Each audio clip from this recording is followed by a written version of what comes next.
All right, all right. We are going live. Hey, everybody. What's up? This is Harry the Big Dog with the DJ interview on yet another DJ interview.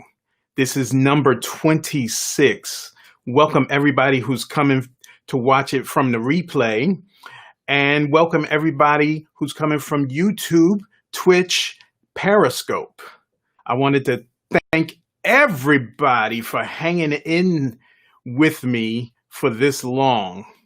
We are at 26 and we will be hitting number 30 on Tuesday.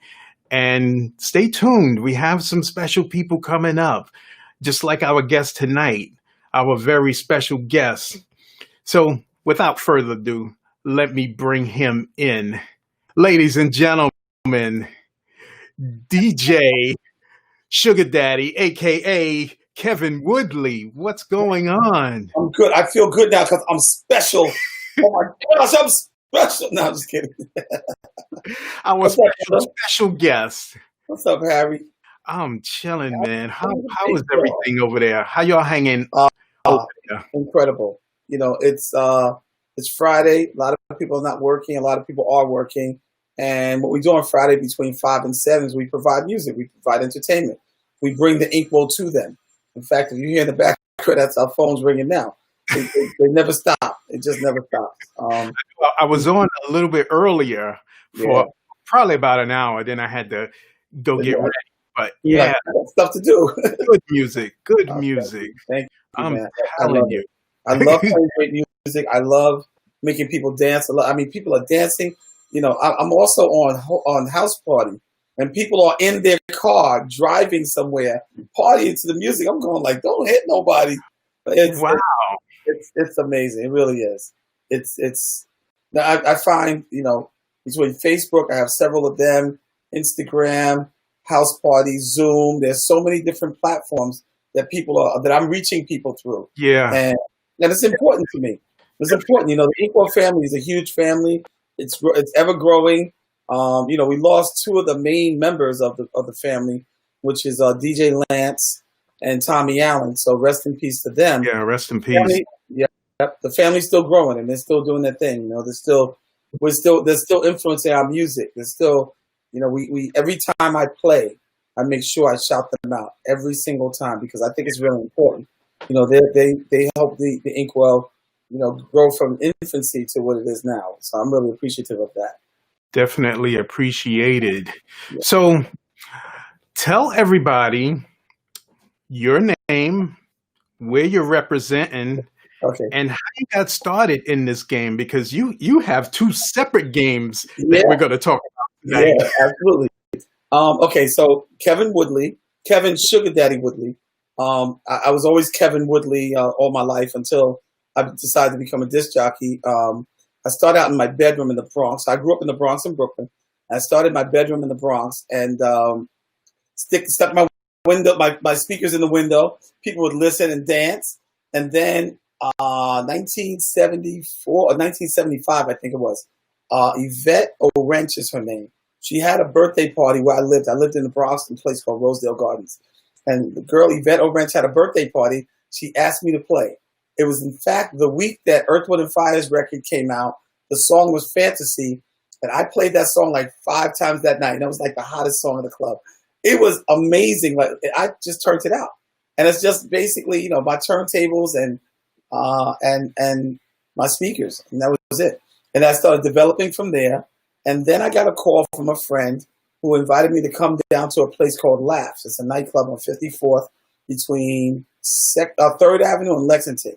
And he invited me to come play there. Him and myself and another guy were going to play for the night. We were playing for the Urban Bankers Coalition. These guys, group of bankers that are like VPs of banks, the back manufacturers, Hanover and Citibank, which is still around. Manny Handy's no longer. Chase Bank, all these banks were like, all the people that worked in banks, and they all got together on Mondays, and they would party together. And it was called the Urban Bankers Coalition, a coalition of guys that worked in banks. And they partied from 6 o'clock until 3 in the morning, I think, and they did it every Monday, so it was amazing. We had a great time, and I just kept doing that. And I got a gig at the club. It was called Laughs, and the owners of the club started hiring me.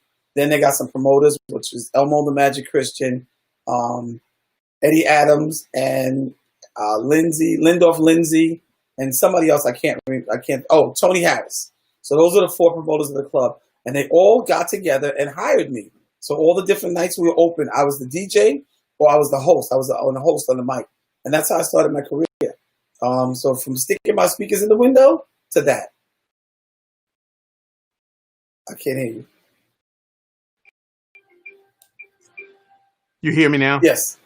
Yeah. What year are we talking now? 1974 or 75. I believe it was 75, but it could be 74. So many moons ago.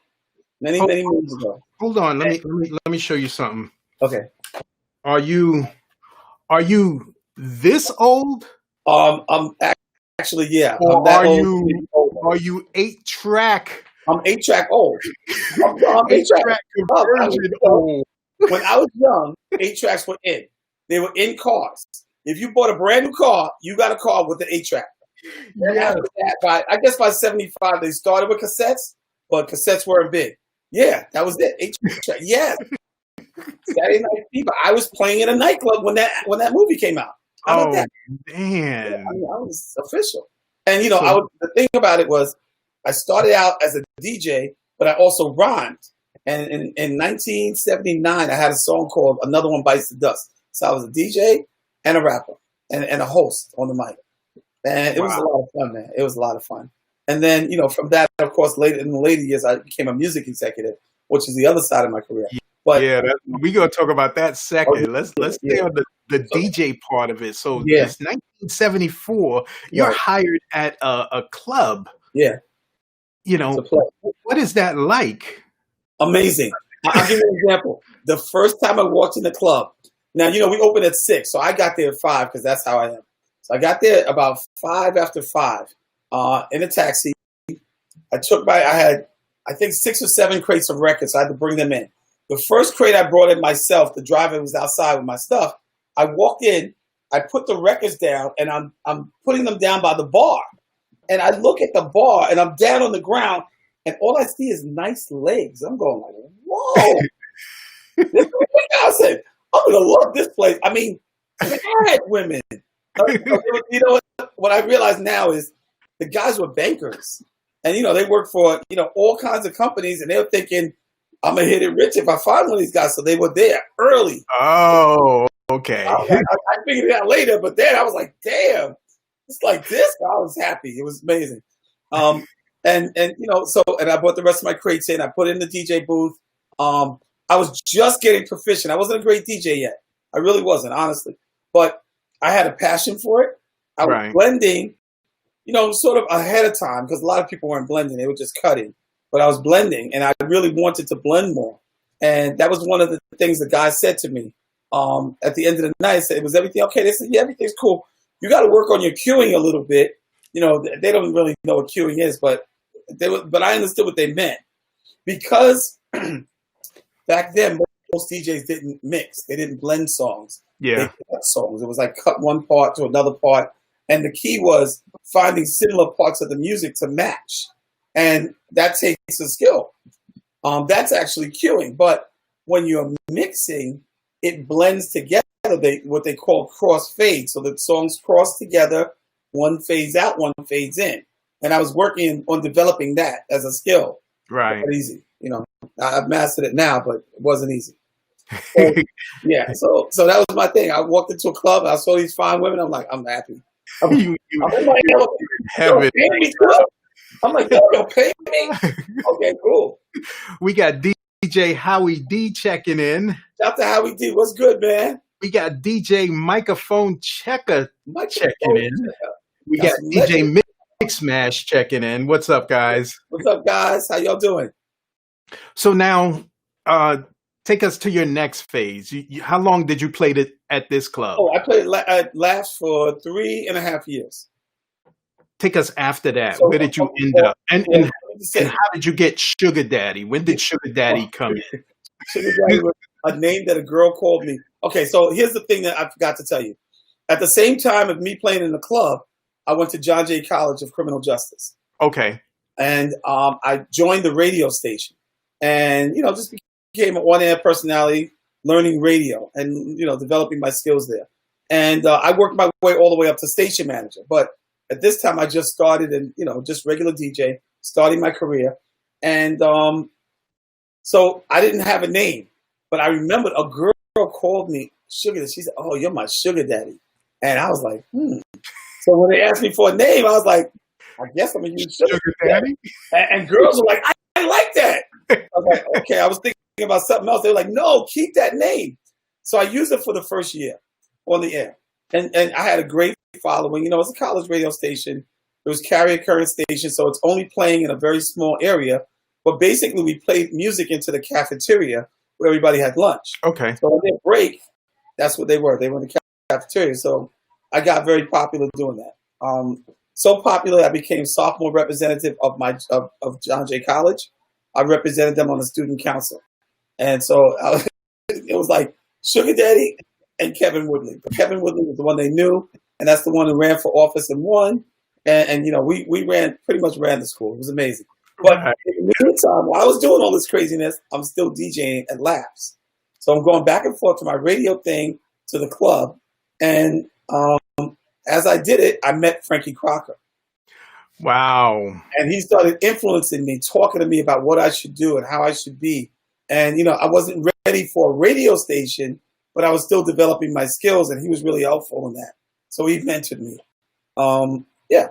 And so I continued to play, made a record, Laughs closed. After the record I made, I traveled. No, Laughs closed. Got an opportunity to go perform and DJ this is 1979 to 1980. Got a chance to DJ and perform in the Far East. I was going to perform as a rapper, but also train other DJs. So they had a competition. They put a bunch of DJs against each other, and I won the competition. They hired me to go overseas. Excuse me. Excuse me. They hired me to go overseas, and and paid me, which was like an amazing thing. So I went to throughout the Far East. Sorry, I'm losing my voice. Let me get a sip. Yeah.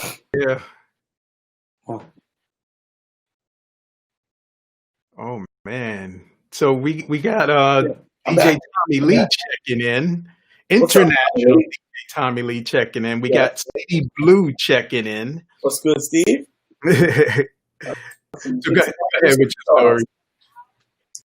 Yeah, so what I was going to say is that my career developed really as a result of that, because then when I went overseas, I was training other DJs, training them in mixing and blending as opposed to cutting. Yeah, I taught cutting, scratching, blending, and did that throughout the Far East. I went to Bali, Surabaya, Jakarta, Penang, Kuala Lumpur, Singapore, Manila, throughout the Far East, and Perth, which is Australia. So I went to all these places, and then I came back to America and graduated from college. And I'm like, okay, I was supposed to go to law school, but the club business was getting good. So I went to play at this club called Gotham's, and it was up the block from where Laughs was. And we were doing like 900 people on Thursday night. It was amazing. And the owner of a club called Bentley's, it was actually called Say Chic at the time, but it was Bentley's. He came into the club, and I announced his name on the microphone. And, they said he was coming in, so he's coming towards the DJ booth. And I announced his name. He turned around and walked right back out. I was like, what happened? So, I went there a couple of weeks before that because the club was closed and I was looking for something to do. And he offered me a job. Wow. Never said. He offered me a job as a DJ at Bentley's. Wow. And now Bentley's was, it was named Bentley's for like a month, I think. Before that, it was called Say Chic. It wasn't doing well. It was doing like 200-300 people. It wasn't like packed or anything on Friday. And I just brought my audience from Laughs and all the other clubs. I brought them there. And next thing you know, it was like 12 and 1,300 people. They had never done an after work party. They used to be open from 10, Friday and Saturday, from 10 to 4. When I started playing, we did it after, and I said that was one of the things I said, we have to do an after work party. And the owner was like, I never did after work before. I said, you're going to do it and you're going to love it. So between 5 and 11, we did like 1,100 people or 1,200 people. And Wow. between 11 and 4, now instead of 200, we were up to like 1,000 people. So we're servicing 2,200 people in this place every Friday and every Saturday. It was amazing. It was really great. So That's crazy numbers. we did numbers. We did numbers. Wow. Did numbers. We got DJ Mixmash. He's saying, I remember when he used to come on BLS when they broadcast from the Shadow. Yeah, I did Shadow Live for 18 years. And before that I was on BLS as well. Again, influenced by Frankie. I was on BLS, I was on KISS. So I pretty much did it all. We did Bentley's Live Saturday night. Was that BLS? I think that was BLS. So yeah, I did Bentley's Live Saturday night first. And then after that I did the Shadow. I did the Shadow from 94 to 2010. So forever. Wow. it was forever. Yeah. In the middle of your other career, you were still DJing. Yeah. In the middle of being a music executive, I was still DJing because it made me closer to the music. You know what songs are hot when you're playing in the club. So imagine being an A&R person. They say, what's hot? You'd be like, this. How do you know? I played it in the club and they went crazy. You can't miss. It was an amazing feeling, too, to be a music executive and be a DJ at the same time. It's like pretty incredible. It's you don't sleep much. So I know. Let's touch now on your other career. Okay. Because they're running pretty much parallel now. Yeah. In 1986, I met a man named Cecil Holmes. Here's what happened. The guys in Full Force, Lisa in Full Force, they gave me a record on cassette, which was Roxanne, Roxanne. Okay. And I played the song. And then after that, they had another song, which was I Wonder If I Take You Home, which is Lisa. That was actually on vinyl. So I played the song in the club and the crowd went bananas. And I was like, yo, I need two copies of this record. But there was a part that said home, home, home, home. And I kept like cutting it on top of other records. And the crowd was going crazy. I'm going like, yo, this record's hot. So he said, I'll come back in 2 hours and bring you another copy. He came back and brought the copy. I played in the club. And then he said, I'm going to bring the music executive from CBS to meet you. Cool, bring him. So his name is Steve Salem, by the way. Rest in peace. He passed years ago. He had a Full Force, and he was an amazing guy. So him and Lou, excuse me, gave me a copy of this song. I played it. It was huge. I met the guy from CBS. He signed it. He's like, not only do I want to sign it, but I want you to be my assistant. So I'm a DJ at a club. I'm also talking at radio because I'm in programming at KISS and BLS, working with program directors, and here I am working as a music exec. I'm like crazy. So that was my first record. I signed it. It sold 1 million copies in 1 week. Wow. Now, then it's like you are now I got a job. I got a job. You got a real job now with some benefits. And it's funny because working at CBS was just an amazing place. It's like working at an Ivy League college and just learning everything there is about the music business. And starting, I wasn't a kid, so I was an adult and kind of knew what was going on. But working in the business like that was like kind of daunting because it's like, you walk around, you go in the elevator and Grover Washington Jr. is there. Or, you're meeting with Earth, Wind, and Fire. Let's talk about the next album. What? And you just got thrown into all of this. Thrown in, like, here you are. It's pretty amazing. Pretty amazing. So for people that don't know, name just a few of the records that you had something to do with. Well, I did 4 New Kids on the Block albums. Signed them. Johnny Kemp just got paid. Regina Bell, her entire album, 2 albums that I did. Surface, Shower Me With Your Love, Happy. And if these Like, people have all, those records, they can actually see your yeah, name yeah, on you it. can find my name. Yes, I yes, checked a few of them. yes. You can see my name. Um, what else? Oh, I mean, it's so many. I just can't think. So if you think of all the Public Enemy, if you think of LL Cool J, I was a liaison between Def Jam and Columbia. So anything that came through Russell came to me and into the label. So LL, Public Enemy, Slick Rick, um, thanks, babe. Beast, Whatever you can think of. Say again. Beastie Boys. hmm Anything on Def Jam that came out through Columbia Records was me. Wow. Everything. I had to sign off on everything. So it was an amazing time. It really was. It was like going from working in a club to doing that was like my dream come true. Mm. And keep in mind, I still had my relationship with radio. So I could always, if I played a record, the benefit was this. If I played a record in the club, the record was a hit, I could then take it to my friends and say, this record's a hit. They would regularly, Barry Mayo, Tony Gray, or the program directors, who are the program directors of KISS, for example, would come to the club, hear me play a record, and say, give me that record. They would walk up the block to KISS FM, because it's right up the block from Bentley's, caught the record, play it, bring it back regularly. So I was breaking records. Wow. Now, how long did that career last? It kept going. It didn't stop until I left the label in '94. Okay. So 94 is when we opened The Shadow. So Okay. I was doing that, from 86 to 94. Just every week I'm working at clubs. Every week I'm on the radio. I took a break for like a year, but I still did the radio.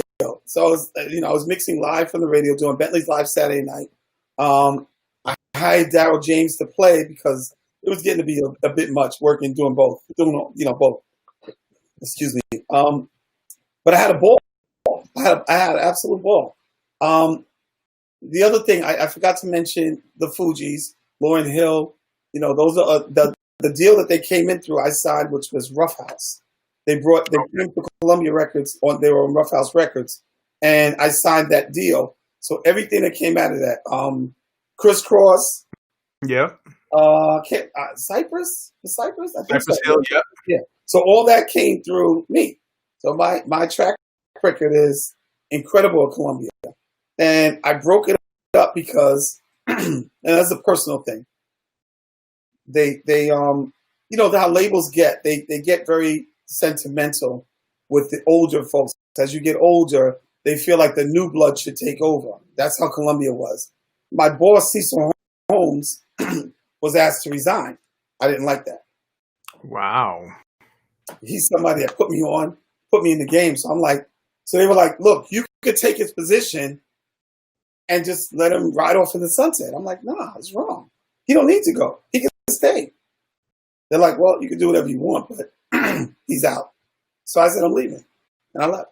I went to Atlantic Records. Couldn't do it.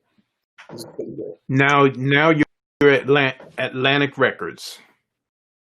Sylvia Rhone, Merlin Bob. Now we're signing Levert. We're doing Levert albums. We're doing Men at Large. We're doing In Vogue. We're doing Intro. And I'm just signing up a storm. But the vibe was different there. It was clearly different. It wasn't. Columbia was more like a college, and Atlantic was more like Columbia is like a varsity team, and Atlantic was more like a junior varsity team because they were, Columbia was like, if I had a record that was a hit, it would be a pop hit. At Atlantic, even though I was in the black music, and my boss was in charge of black music, and in fact I was in charge of black music, Atlantic, even though I was in charge of black music, we didn't have the relationship with pop. Excuse me. Pop radio wouldn't play the records right out the box. At Columbia, whatever I signed, they played anywhere, urban or pop. That's wow. I'm hoping we have you a little bit longer. I know you're losing your voice. Yeah, I was on the air for 2 hours earlier. I know. It's all good. I think good. So between the 86 and 94, are you still DJing Still actively? DJing at Bentley's. Still DJing. So now you leave Columbia, you Go to Atlantic. you go Yep, I take a and you little time open off up. while in Atlantic. A little bit of time, not a lot. And Okay, and again, what I was doing is doing the live broadcast, doing the club. I mean, doing working at the label and doing the live broadcast on BLS. And that was on Saturdays. I didn't do Friday. I just did Saturday. And while we were on the air, I just did that. Focused on doing that. Went to the music business. Did that gig back and forth. In '94, had enough of the record business. Had enough. Had enough. You know, I overdosed on it. I really did. well, Um, a lot of us are glad you were there because yeah. all of those songs you just mentioned, I know I I got mean, probably doubles and triples of them still. not only that, the ability to play a record and break a record was huge at Bentley's. So if I got a Sybil record that nobody else heard before, or if I got Jeanette Lady Day, or if I got D Train, I also signed D Train at Columbia Records. But I mean, I knew D Train because when he was on Prelude, I was playing his records, and that's how I signed him to Columbia. So my point is, though, all those years of breaking records gave me the opportunity then to make records that I could break as well. That was an amazing feeling as well. Johnny Kemp just got paid. Just imagine Teddy produces it, he brings it to the club, and I play it, and it's a banger. I'm like, oh my God! Like, imagine that feeling. That's Yeah. great, you know? To hear it for the first time, and for everybody else to hear it for the first time, and they You go, heard it in the club, you know it's a hit. You "Oh heard it man, in the studio, you know it's a hit. You're like, yeah, I can't wait.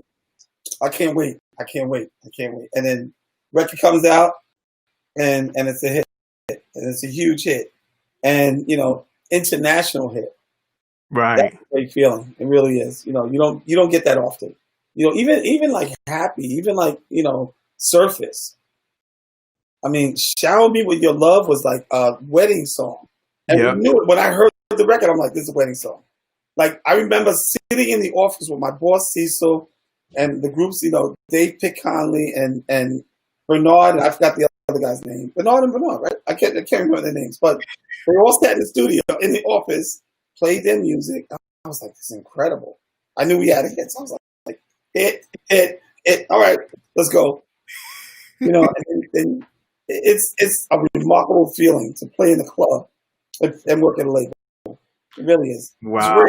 It's rare. It's rare. So now you leave Atlantic, Hmm. Go back to the club business full time. I go to and that's where the the shadow comes in. shadow. All right, tell us some Okay. about that and how it progressed and how it happened. Yeah. So the owner and I got together, and I said to him, Bentley's was huge, and we did an amazing thing. Like I said, when I first walked in Bentley's, 200 people, no more than that. And we made it this huge success, super crowded, superstars coming, Eddie Murphy coming regularly. Anybody who was hot, Felicia Rashad, she was on TV. She was on the Cosby Show. She's coming to the club. Like I said, Ed Eckstein, who later became a music executive, his father is Billy Eckstein, a huge singer from the 50s and 60s. And so it's like anybody who's anybody. Russell and Andre lived in Bentley. I'll repeat it. They lived in Bentley. Mike Tyson lived there. I'm going to give you an example. Mike Tyson liked Bentley so much that he bought an apartment down the block just so he could come to the club. Oh, this is nuts. I'm like, what? He said, Just yeah, so he could be near the club. yeah. He lived on 40th Street between 1st and 2nd. And we were 40th between, Madison and Park. Mm. He lived down the block just so he can come to the club. Now, that's crazy. That's love. I mean, Dick Cavett. I can't even think of all the celebrities and The superstars. name brands that came through, huh? They just came because every basketball player, football player, every Jet, Giant, you name it, came to the club. Wow. They all came to Bentley's. I don't care who it was. And it's like, except Michael. He would never come. He's been invited many times. He would never come. He wasn't a club dude. Yeah. Mark Jackson got engaged to his wife in Bentley's. Wow. He asked us to pull out the stage. We're like, what? Pull out the stage. He said, I'm going to break some girls' hearts tonight. It's like, what are Mm. you talking about? He invited all his ex-girlfriends. Well, he told them that they had an announcement to make at the club. All went to the club. He got on stage, got a microphone. Like, we turned the music off. We never turned the music off. For him, we turned it off. And he got on the mic and said, I just want to thank everybody for all they've done. Thank the Lord for my life. And I met the love of my life. And he got on his knees and asked her to marry him. I'm like, oh my God. In Bentley. And he said, this may be the last time I'm ever in the club. I was like, church girl. So, but I mean, like, so many incredible things happening. Okay, so I leave there. I go to go to the Shadow. The owner and I had a long talk about it, and we said, let's do it again. He said, you want to do it? I said, I want to do it. He wasn't sure. I was like, I don't know. I'm like, I can do it again. So we did it. We had Bentley's, Silver Shadow, and Red Parrot all at the same time. Wow. So I said, let's do it one more time. The Shadow was the one more time. So 1994, we opened the Shadow to huge crowds. Like, the Shadow was 12,000 square feet, just about, like 11,000, something like that, 12,000 square feet. We were so packed that the walls were sweating. The paint, I'm not kidding. We sweat so much in the first night we opened that we had to paint the night. Like, when we were in the morning, we had to paint for the next night. It was crazy. We opened on Thursday night. We had to paint Friday and then again on Saturday to get the paint back up. Oh, man. It was crazy. Y'all needed a long line like that. Line was crazy. DJ Tommy Lee said he met his wife in Bentley's. That's what I'm talking about. Baby. DJ Cam is checking in. And DJ Howie D said Bentley's has all the celebs. Yes. From what you're telling me, they did. We did, man. Everybody did. A club person, but every DJ came through, showed love. Every basketball player, football player, anybody who's currently playing on a team. Like, I just remember some of the names: Joe Klecko, Mark Gastineau. Jets. Those are Jets, right? And then Bernard King, Knicks, Clive, anybody who was a Knick or a Net was in there. Mike Glenn, I don't remember all the names, but they were all in the club regularly. Yeah. We just had a ball. So anyway, Shadow, we did it again. It was just like, the crowd was crazy. It was packed. We had no room. Atmosphere. A lot of celebs. But it was more, the focus to me was going to be about the average person. It wasn't going to be about trying to do celebrities. Celebrities, to me, like when we did Bentley's, it wasn't about getting celebrities. They just came. We weren't inviting them. They just came to party, and we made them feel good. Same thing at the Shadow. We had a lot of celebrities, but we didn't focus on them. We focused on the average Joe. Average person, come party, enjoy yourself. That's what we did. And it was an amazing run. It really was. Wow. We kind of turned it out. We really did. How long did Shadow run for? Shadow it closed I left at 11. I left at the end of 10 into 11. So January 11, 2011. And it lasted till 2012. So about 9 months after I left, it closed. Wow. Yeah. So now, time to move on. Time for the Inkwell. During the Shadow, are you still DJing? Yeah, I'm DJing. I was the DJ. Yeah. Oh man. So you still in the whole mode. Still in the mode. Not working at a label though, but still in the mode of breaking records, playing new music, developing my craft, inviting new artists to perform, signing, whoever I wanted to perform. Anybody I wanted to perform there.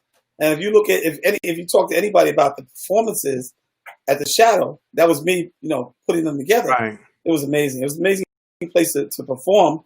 First of all, the stage was huge, and ample amount of stage, and the crowd. It's just 10,000 square feet, and it's a square, and they're looking at you, and you're looking at them, and you're performing. It's amazing. So yeah. So now, as a DJ, Hmm. who have you played with? Who have you DJ'd with? Oh, everybody, anybody, Larry, um, name it. I can't think of anybody. Frankie Knuckles, Larry Levan. Yeah, it wasn't. Yeah, I was the DJ, so I didn't play with them. But Larry did play at Shadow, at the Shadow, Okay. and he played at Silver Shadow too. But Yeah. it wasn't me. It wasn't me playing with DJs like DJ Lance. I played with DJ Mr. C. I played with. But basically, I was the house DJ, and other DJs would come and play. It was Okay. like there wasn't a lot of that, but there was And then I also played with Red Alert. Also played with Chuck Chill Out. Played with DJ Envy. I played with um, in DJ Enough, DJ Self, DJ Will, love Will, shout to Will, and Self. Um, that was later though. That was later in the career. So the early part of the career was just me playing. Okay. Me and Jonathan Donker. Pretty much that's it. Got And it. we were packing the club every week after week, month after month. Then I came up with this idea for a ride to do a boat ride in conjunction with the club, and that was the Shadow Boat Ride, which became a huge success. And pretty much once I did it, everybody's like, "Hey, I can do that. I could do that too. I can do that." And so it becomes a thing. It became a thing. Oh yeah, I forgot to say when I was at Atlantic Records, I did Star Search. I was a judge on Star Search Oh wow. with Ed McMahon. I've had a lot of really great highs in my career. It sounds like we're gonna have to have a part two Yeah, of this. I can't remember it all at once. I'll tell you that. So now, fast forward into 2011, I believe we left off Yeah, at where I'm Inkwell leaving, comes I'm in. leaving the Shadow because I want to do my own thing. It's time for the Inkwell, and I felt like I wanted to expand aside from the club. I don't want them to. I guess I didn't want them to benefit anymore from my value.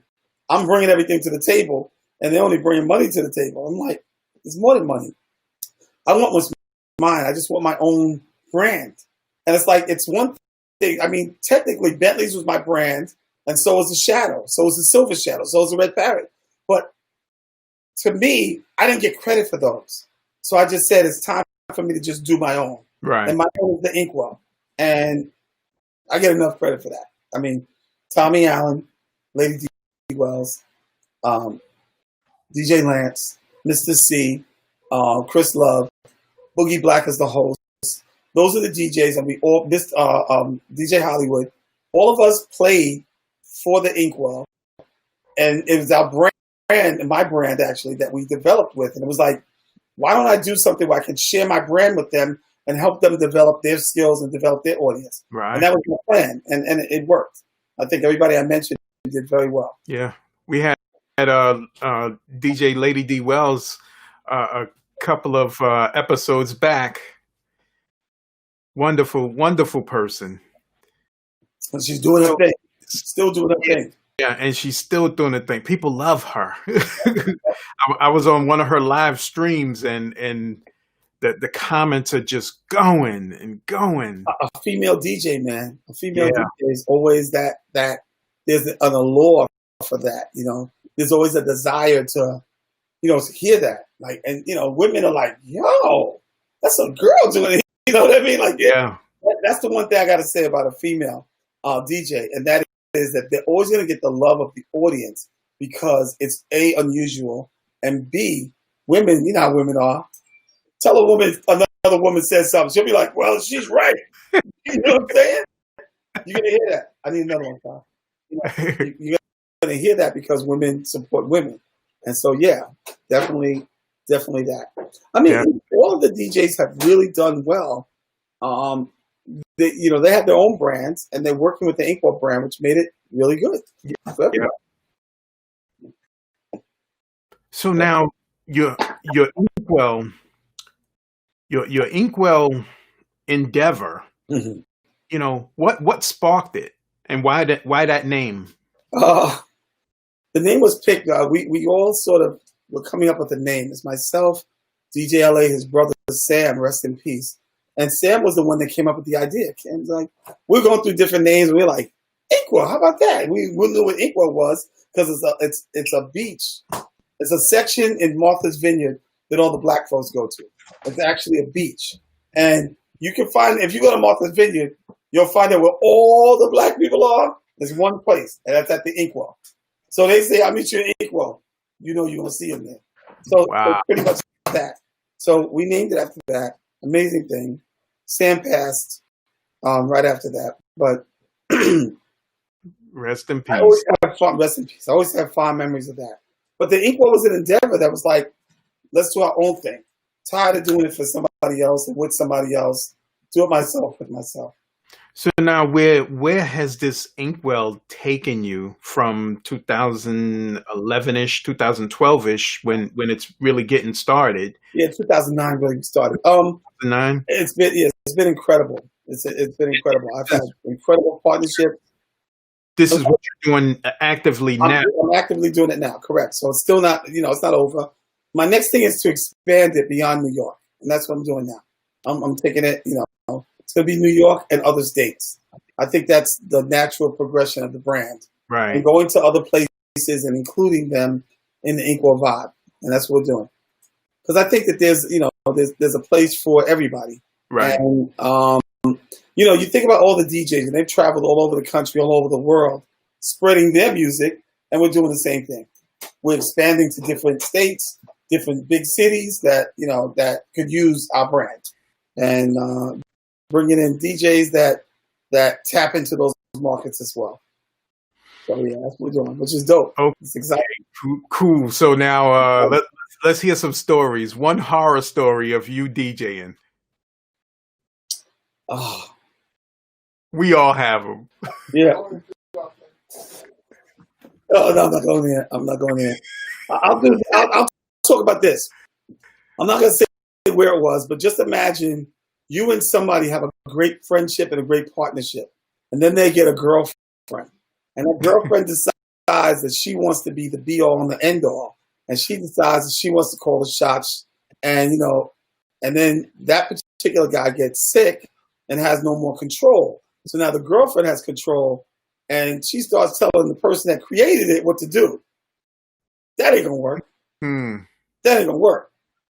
First of all, you weren't there. You don't know anything we did, and anything we did was us, not you. Right. And this is while you're DJing. Yeah. So you're like, beat it, exit stage left, fuck out my face, don't want to deal with you. So yeah, that's when you decide to move on. That's when it's time for you to take your brand and move on. And you know what? My brand's alive today. Roger that. It's alive and well, still riding. And One of the best parties you remember. There's probably many, but one that stands out. New Year's Eve, Alhambra Ballroom. What year is this? 2015. So packed, I can't breathe. So packed, nobody could breathe. 3 floors really, 2 floors and upstairs. No room anywhere. No room. Crazy. And it's the Inkwell Masquerade Ball Party. That's another one. Wow. But I mean that New Year's Eve, incredible. Masquerade Ball, incredible. And Howard Johnson performed, Surface performed, and it was spectacular. That was really a night to remember. Some people still talk about to this day. Nice. It's probably the best New Year's Eve party I've ever been to. And keep in mind, I've done them all for the Shadow and Bentley's, but this one was like head and shoulders above the rest. Really good. Right. So, going forward with the Inkwell, what are you guys looking forward to doing besides traveling to different states and opening up in different states? I mean, that's pretty much it. I'd like to do international. Go back to some of the places I went to internationally and do Inkwell there. That's a very daunting task. Do it internationally, especially with Corona. You can't think of that now, but right. The rest of the country first, and then we'll go from there. Right. And I really believe that there is a component to this that people don't even understand. I think people don't realize how important it is for them to get together with other friends, get to party regularly with somebody. Bentley's was that place. The Shadow was that place. The Inkwell was that place now. They were, and the Inkwell is, and that's the difference. It's the Inkwell is the outgrowth of Bentley's, the outgrowth of the Silver Shadow and the Shadow, and it's Bentley's grown up. Right. Grew up, and that's us. That's Inkwell. So the streaming, you have your show on Fridays between 5 and 7. Yes. Were you streaming before this virus hit? No. We were, playing with streaming a little bit, like some Facebook Live stuff, but no. I was anti-streaming. I was like, I'm not going to do it. And then a group of Inkwell folks got together and they did a Zoom party.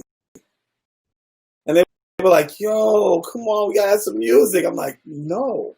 They're like, come on, Kev. Okay, I'll play for 1 hour for you guys, just for you.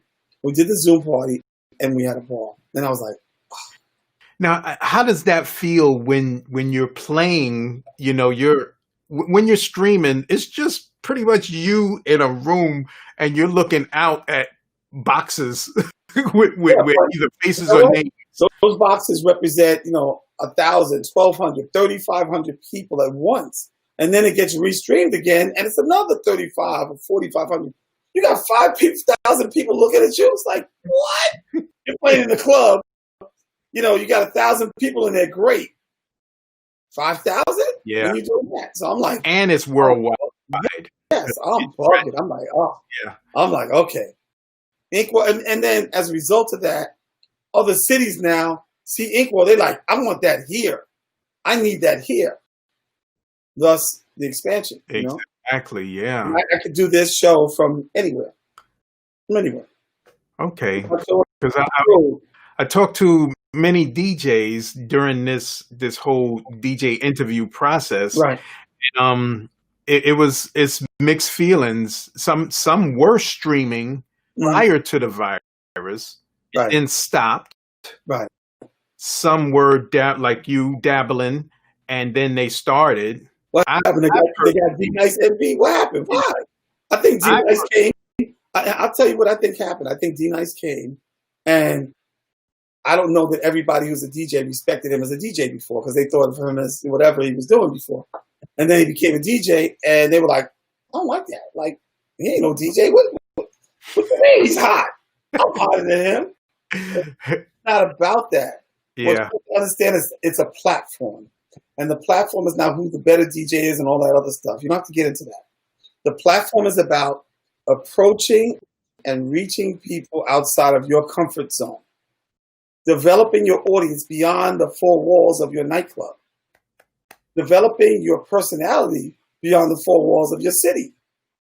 Getting out of New York and getting into Connecticut. Yeah. Getting into the Carolinas, getting into, I don't know, whatever. Get out of your comfort zone. Don't worry about the other DJ. Let them get his shit on. Let them get his shine on. Let them get it. Yeah, definitely. It's only going to bring skills. Skills is the key. And it's only going to bring heat back to the profession. It doesn't matter who the flavor of the month is. Right. Because that's why it's the flavor of the month. Because it's like today and then the next flavor comes. Right. I don't trip off that. Everybody gets their shine. Everybody. Yeah. Everybody. That's why I put together a company that enhances DJs. I market other DJs, not me, them. Right. I'm gonna get mine. And that's what this community here is for. This DJ interview community to help others, to have DJs meet other DJs that they didn't know. Right. One DJ has a sound system. Another DJ is in another state.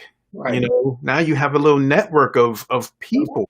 Correct. And now we know you and of your business. And my business is expanding extremely fast.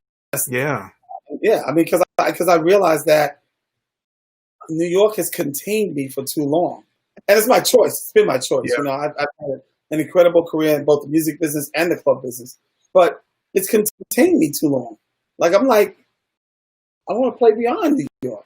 I've already played internationally. So it's like, why am I still here? Why am I still playing New York clubs? Right. What do I do? And then this virus made me think like, yo, you have a brand that's beyond New York. You have a brand that can establish itself beyond here. There are people that have asked me, hey, when you coming to Atlanta? When you coming, you know what I mean? Like, I don't know how many times I heard that. 50, easy. Well, 100. soon as the planet opened back up, you Yeah. you're gonna look into some more endeavors, right? Yeah, but I'm planning now. I'm not sitting around, sitting on my hands waiting. You know, I'm good in that I have an incredible network, and I'm not starving for anything. I'm not missing anything. I got my eyes wide open, and I'm ready to move. I'm not sitting here, sitting on my hands, or woe is me and all that. Not me. Yeah. You know, New York clubs will be when they open, they open. But outside of New York, everybody else is pretty much open or opening again. Like right now, it may take 2 or 3 months before people are reopening somewhere elsewhere, but they'll be back. Right. They'll be back quicker than New York will be back, I think. Yeah. Because New Yorkers are like, you know, that's how New Yorkers are. We know I'm born and raised here. I know how people think. They're like, oh, I'm not so sure about that. All right. Mm. I'm going to where people are sure. Yeah. Yeah. So my personal last question, what do you tell a DJ who's just getting into the business? They're new, they have no connections, no nothing. What advice do you give that person? Couple of things. Number one, play with your heart. You know, the one thing about DJs I think that happens is DJs get into the technical side of things and they don't play with their heart. They don't play what they're looking at the audience. You can't be the DJ that looks in your laptop and stays there. You have to look at the audience and see what they want. Don't play that record with that record because it mixed good yesterday. Look at the crowd because that next record may not work for them. Right. And see what they want. Develop an idea of what they want. So play from your heart. Let me get a sip and I'll tell you the second part. Roger that.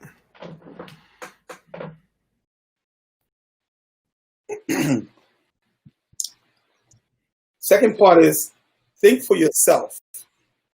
Don't let, like, people will request records and ask you to play stuff. That's fine. But you have to decide for you what you're going to do. Because if you're playing for yourself, you're going to fail. If you're playing for them, you're going to win. Don't play for you, play for them. You know, so decide for yourself. Am I going to be the DJ that internalizes everything? I played with guys like that. It doesn't work. It doesn't work at first, but you look at the crowd, they're dancing.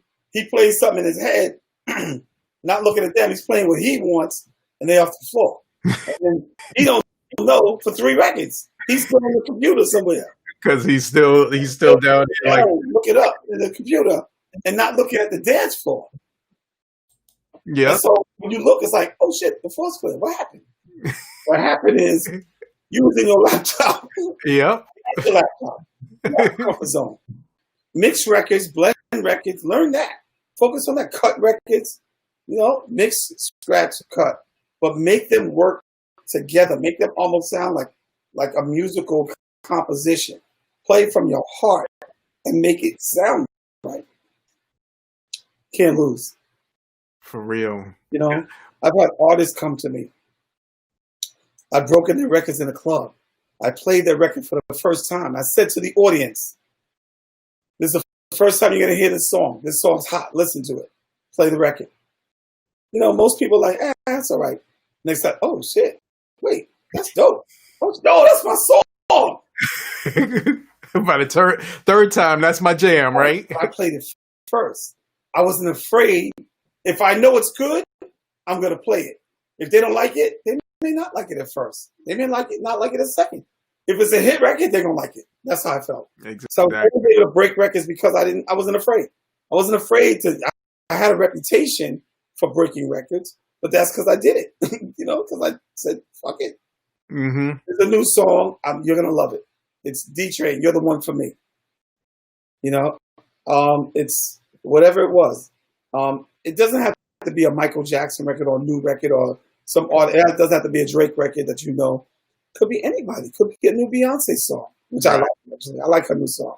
I know it's a little weird, but I like it. So I was talking to another DJ last night, DJ Cam, Mhm.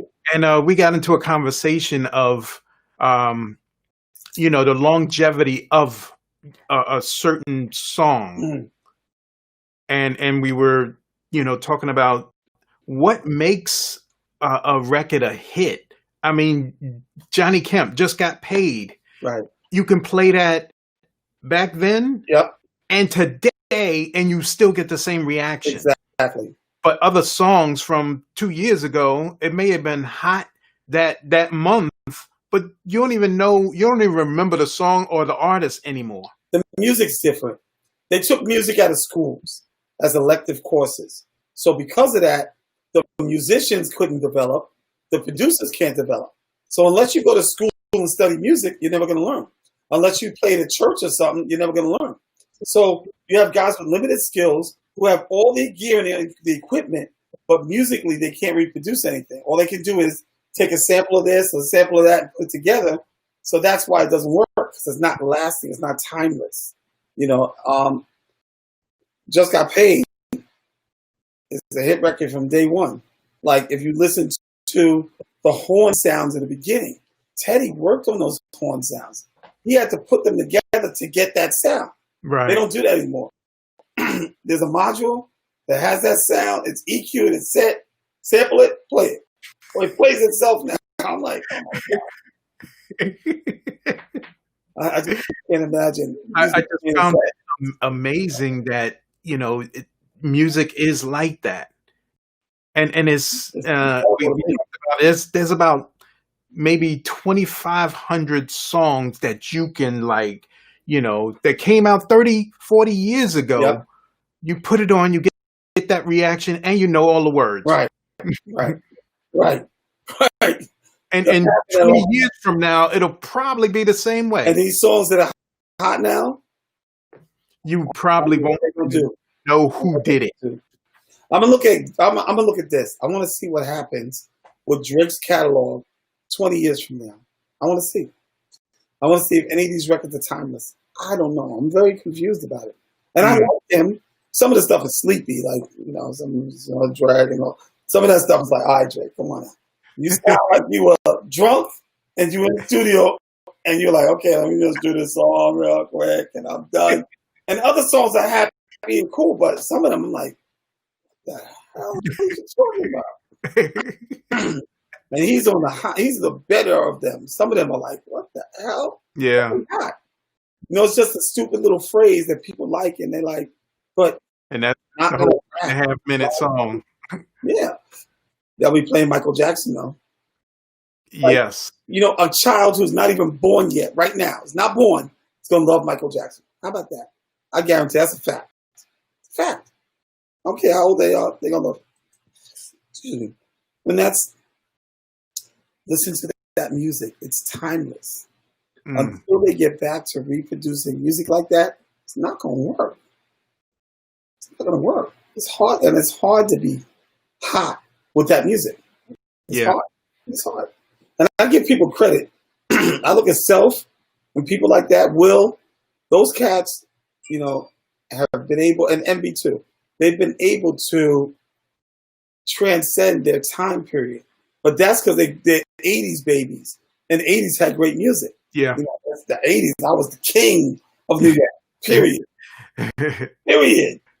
Bentley's was the biggest and best club in New York. I was the king of New York. There was no other DJ playing but me, and I was playing. The only person who had any kind of credibility as a DJ was Larry Levan. And there were other great DJs. There's so many great DJs. I was the DJ that made Black people and urban people do their thing. Somebody's at my door. Sorry about that. No problem. But, yeah, I mean, so to me, having come from that, it's all about the music. So those cats and DJs I mentioned are smart enough to play the current stuff, but then they start playing the older stuff. I mean, they play current stuff and older stuff. So people still keep that audience that's in between the two. Right. And they're able to survive that way. Hold on one sec. So yeah, it, this, Yeah, I'm here. Go ahead. this has been really, really. I got one more Oh, go question. ahead, man. Go Um, for it. You started off, you were a vinyl baby. Yes. When did you do the switch to digital, and how long did it take you to be comfortable after you made the switch? Okay. At this point, I'm going to shout out DJ LA because he was the one that convinced me to do it. I was like, no, no, no, no, no, no, no, no, no, no, no, no, no, no, no, no. He's like, Kev, I'm telling you. He got proficient at it himself, and he got a laptop. So he got one. I had to get one. He's my protege. I had to get one too. So I got the laptop, and then I was like, I ain't ready for this, man. I'm staying on vinyl. I don't care. But it's still vinyl. He's like, yo, it's still vinyl. Here, play this record. Okay, now play this record. I'm like, it is vinyl. Yeah, go back and forth on the same song. I'm like, okay, right, it's vinyl. Okay. So he said, Kev, just do it. Just now I'm on the radio every week and I'm playing vinyl records. And he's like, Kev, just take one radio show on a Saturday night and blast off. I'm like, nah, maybe a Friday. He said, no, Saturday, because that's the biggest night. Yeah. Because I was doing Friday and Saturday on BLS. So I was like, all right, Rob. One night, I start doing it. I start the night off. And I'm like, the night of, I'm like, I don't know. But then I said, all right, cool. So I played first record. I think it was a Mary J. Blige. Sounded just like a vinyl record. I was like, it does sound just like the same thing. It don't sound any different. It's mixed into the next song. Mixed into the next song. Mixed my instrumental, because I have to do instrumentals to talk over. Because I was also an air personality. So I would talk. So mix, talk.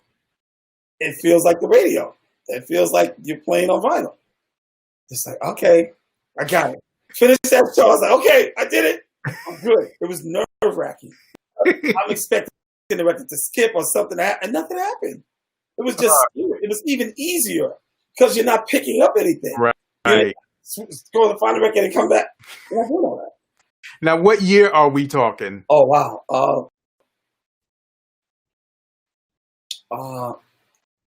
Must be 2004, something like that. Okay.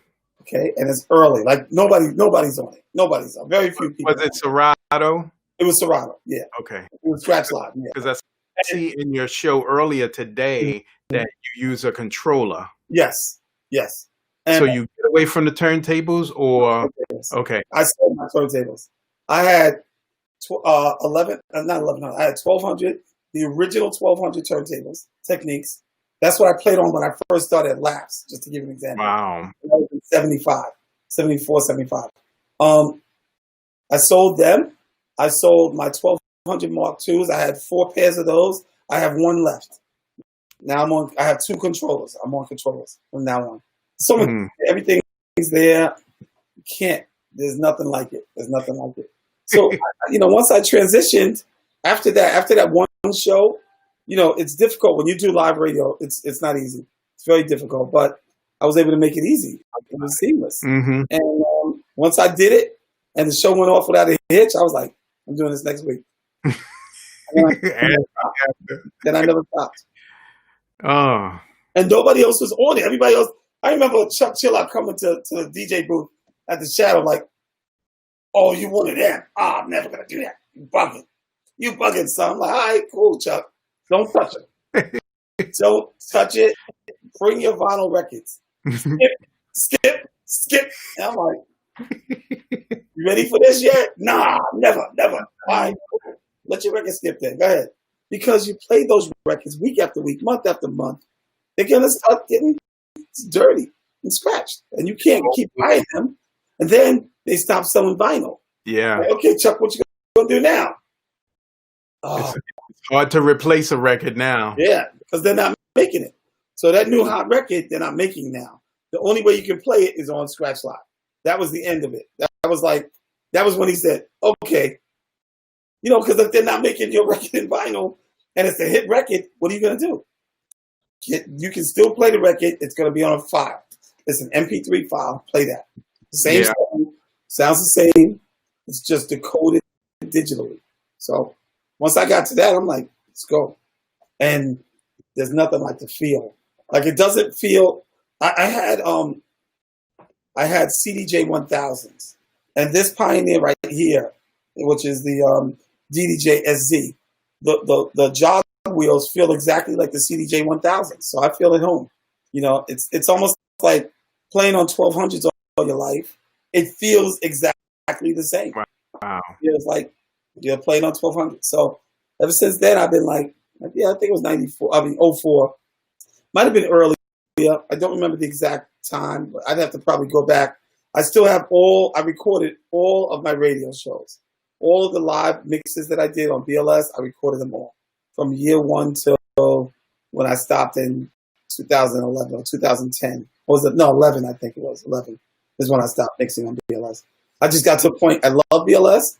I love what they did. I love the legacy of it. But I got to the point where I'm done mixing on the radio. You do 18 years, you'd be like, all right, I'm good. Yeah. You know, I'm good. I'm good. I don't need to do it anymore. I've done every holiday. You know, and keep in mind, I started out mixing, doing the 4 o'clock mix on WBLS. Right. And doing that, you know, 5 days a week. And then that was Monday through Friday. And then on Friday night, you're mixing for 2 hours. And on Saturday, you're mixing for 2 hours. Try that. Then you'd be like, yo, enough. 18 years. And I was like, oh, no more. So I was just like, yeah, I had enough. I did it all. I've done it all, and I'm good. That's why when the mixes come on, I'm happy that new guys and new generations have come along. Yeah. And they're mixing and they're blending and doing things that we don't do. It's good. And that's what I'm doing here on this DJ interview is getting the old school with the new flavor too. Put it together. And, we had a DJ that I interviewed, DJ So Lovely, female DJ. Oh, wow. But she's pretty new into the game, you know, 4 or 5 years. But that enthusiasm that she has for it's what we used to be like back in the day. Like kids, man. That's how it felt. Yeah. That's how it felt to go to work at Columbia Records every day. Imagine that. That's how it felt to go to work on Friday night at Bentley's, knowing that you got this new hot song. Yeah. You know, my friend Herb Powers Jr. was a mastering engineer at Frankfurt Wayne. And he used to bring me vinyl records or acetates of records before they came out. So let's say it was Keith Sweat, I Want Her. He would take the record and master it. And before the label got it to put it out, I had it. So I'm playing it at Bentley's for the first time. Eddie Wiley comes in like, yo, where'd you get that? And I say, listen. Like, yeah, I got the hookup. Yeah. Oh, he knows Herb. So it's like, Herb gave that to you? Yeah. Yo, let me hear it. I play it and the crowd goes crazy. He's jumping around like, oh my God. Imagine that feeling. You're playing somebody's music that he did, that he lived and created, and it's a hit. And he's in the club hearing it for the first time. It's like, and then Herb's like, how did it sound? And you have to answer him like, too much highs, too many highs, it needs more highs. You know, you got to tell him what it needs. Most of the time it was like, I don't need nothing. He came to the club, listened to the system, and said, okay, I'm going to cut these records for this club. That's what he did for Bentley's. The records sound good in Bentley's. I was like, oh my God. Again, another song that has longevity. Another song I played first. Another song I played first. Vincent Davis asked me to play it. He was like, I'm going to bring it to you on acetate. This is Vincent Davis telling me this. I'm like, okay, bring it. When you bring it? On Friday. He comes in on Friday. I've already played it twice. He's like, oh man, you didn't tell me you had it. I mean, it's just like, yo, I'm telling you, man, I had so much fun as a DJ playing and breaking music, playing it for the first time. Incredible songs that, that are timeless, that are still hot today. Wow. So, were there ever a point in your DJ career where you wanted to quit? No. Not quit being a DJ or quit the club. Quit being a DJ. No. Still to this day, no. When I get there, I'll let you know, but I'm not there. I think there are people that thought I should quit. I think that um, going back to Bentley's or going back to the Shadow rather, I think they felt like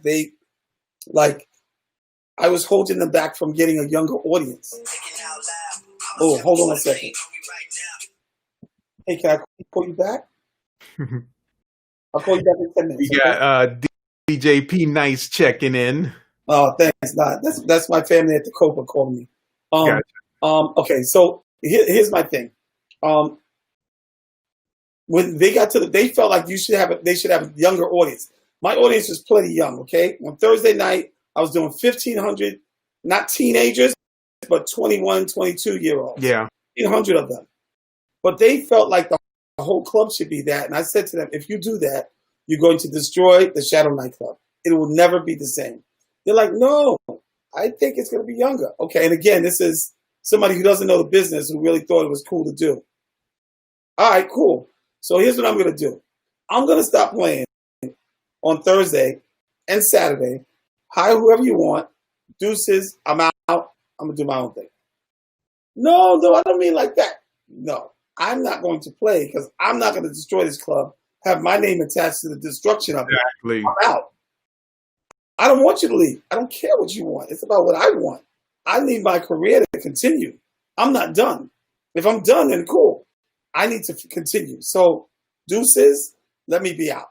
Let them continue. It didn't last long.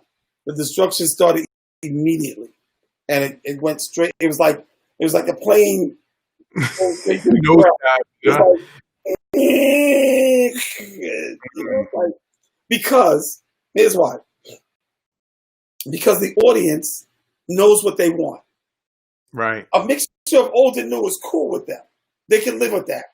But all young, all new, they're not going to live with it because there's not enough music to it. There's not enough musicality to it. You can't just do new. I mean, you could do it, but it's not going to last. It's just not. And you look at it. Look at the history of New York nightclubs. How many have lasted? Bentley's, 13 years. Shadow, 18 or 19 years.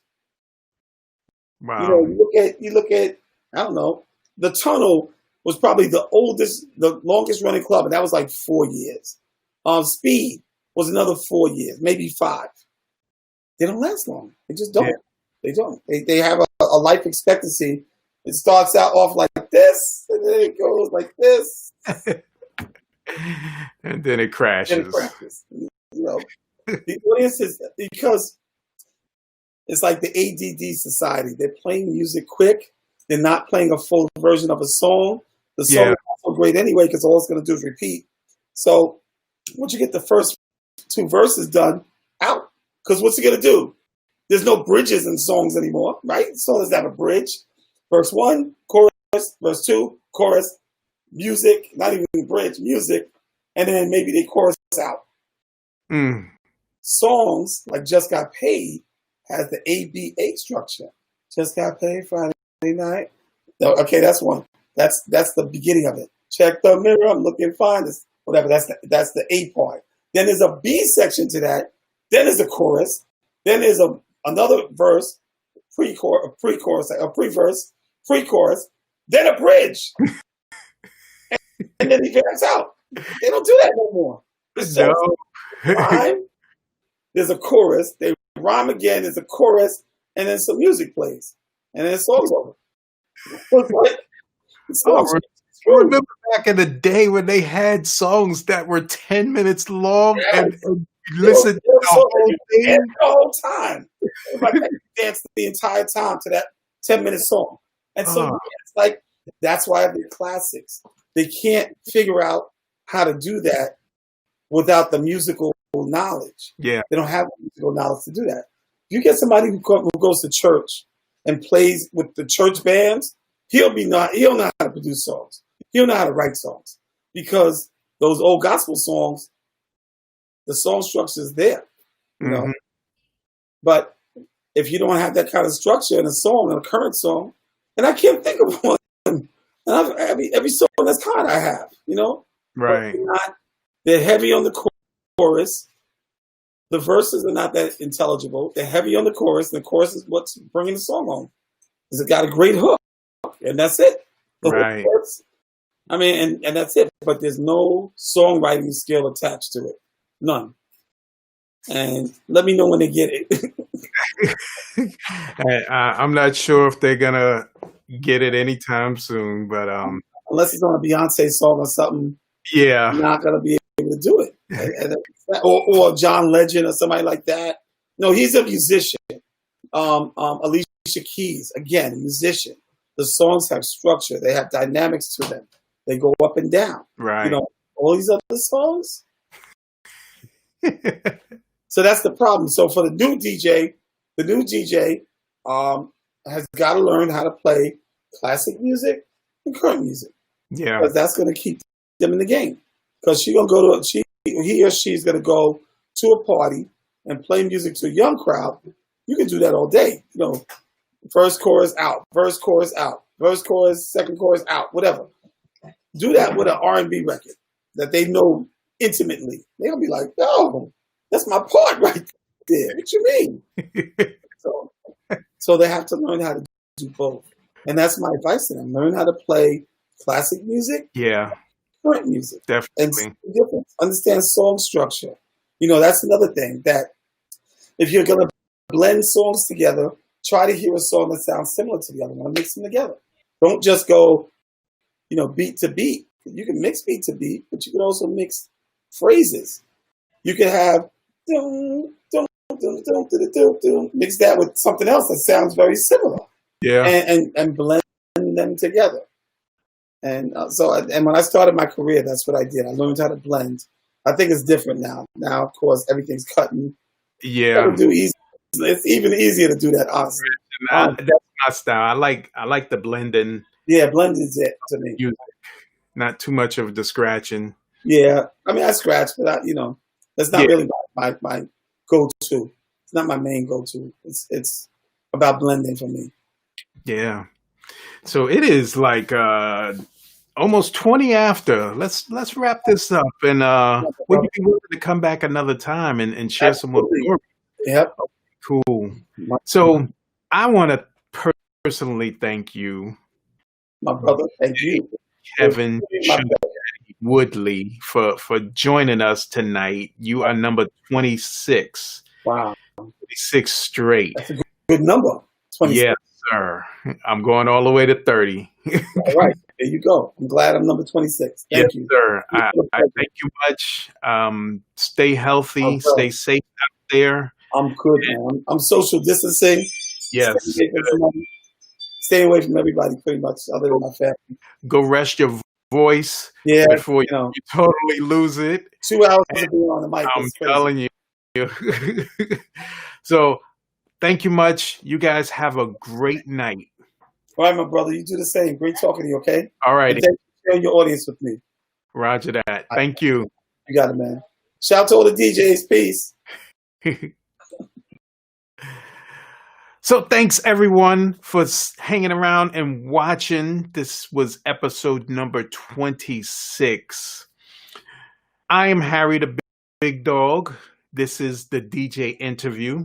If you are a DJ and you're looking for a home where you can have some community, come request to join in a group. Until then, until tomorrow, 8-ish, we will see you then.